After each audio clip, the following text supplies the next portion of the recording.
श्रीकृष्ण हे हिंदू धर्मातील देव आहे। ते विष्णूंचा 8वा अवतार मानले गेले आहे। त्यांना कन्हैया, श्याम, गोपाळ, केशव, द्वारकेश किंवा द्वारकाधीश, वासुदेव इत्यादी नावांनीही ओळखले जाते। कृष्ण एक निःस्वार्थ कर्मयोगी, एक आदर्श तत्वज्ञानी आणि दैवी संसाधनांसह महान होते। त्यांचा जन्म द्वापर युगात झाला। त्यांना या काळातील सर्वोत्तम पुरुष, युगपुरुष किंवा युगावतार म्हणून स्थान देण्यात आले आहे।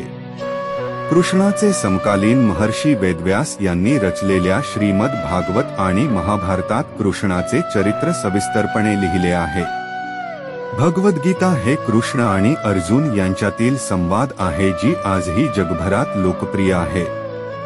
या उपदेशासाठी कृष्णाला जगद्गुरूंचा मान दिला जातो। धार्मिक ग्रंथानुसार श्रावण महिन्यातील कृष्ण पक्षातील अष्टमी तिथीला मथुरेत श्रीकृष्णाचा जन्म झाला।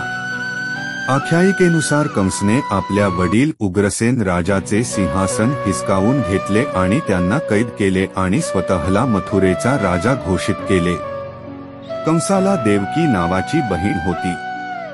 देवकीवर त्यांचे खूप प्रेम होते। कंसने देवकीचे लग्न वासुदेवाशी लावले, पण तो देवकीला निरोप देत असताना देवकीचा 8वा मुलगा कंसाचा वध करेल अशी आकाशवाणी होती। आकाशवाणी ऐकून कंस घाबरला आणि त्याने देवकी व वसुदेवांना तुरुंगात टाकले। यानंतर क्रूर कंसाने देवकी आणि वसुदेवाच्या 7 मुलांचा वध केला। पण जेव्हा देवकीचे 8वे अपत्य जन्माला येणार होते, तेव्हा आकाशात वीज चमकली। समजुतीनुसार मध्यरात्री 12 वाजता तुरुंगाचे सर्व कुलूप स्वतःहून तोडले गेले आणि तेथे देखरेख करणारे सर्व सैनिक गाढ झोपेत गेले। असे म्हणतात की त्यावेळी भगवान विष्णू प्रकट झाले आणि त्यांनी वसुदेव देवकीला सांगितले की ते देवकीच्या पोटातून जन्म घेणार आहे। यानंतर त्यांनी स्वतःला अवतारला गोकुळात नंद बाबा जवळ सोडून याला सांगितले आणि त्यांच्या घरी जन्माला आली कन्येला मथुरेत कंसाकडे सोपवून द्यावे असे सांगितले। यानंतर वसुदेवाने परमेश्वराने सांगितल्याप्रमाणे केले। त्यांनी कान्हाला नंदा बाबांकडे सोडले आणि गोकुळातून आणलेली मुलगी कंसाकडे सोपवली। नंदा आणि यशोदांनी श्रीकृष्णाचे संगोपन केले। लहानपणी कृष्णाने महान कार्य केले जे कोणत्याही सामान्य माणसाला शक्य नव्हते। त्याच्या जन्माच्या काही काळानंतर त्यांनी कंसाने पाठवलेल्या राक्षसी पुतनाचा वध केला। त्यानंतर शाक्तासूर, त्रिनवर्त ई राक्षसांचे वध केले।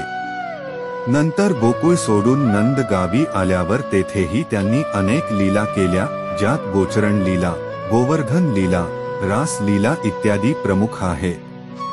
यानंतर श्रीकृष्णाने मथुरेत मामा कंसाचा वध केला। सौराष्ट्रात द्वारका शहराची स्थापना करून तेथे आपले राज्य स्थापले। पांडवांना मदत केली आणि विविध संकटांपासून त्यांचे रक्षण केले। महाभारताच्या युद्धात त्यांनी अर्जुनाच्या सारथीची भूमिका बजावली आणि रणांगणावरच त्याला उपदेश केला। 124 वर्षांच्या आयुष्यानंतर त्यांनी आपली लीला पूर्ण केली। त्याचा अवतार संपल्यानंतर लगेचच परीक्षिताच्या राज्याचा काळ येतो। कलियुगाची सुरुवात राजा परीक्षितच्या काळापासून झाली असे मानले जाते, जो अभिमन्यू आणि उत्तराचा पुत्र आणि अर्जुनाचा नातू होता।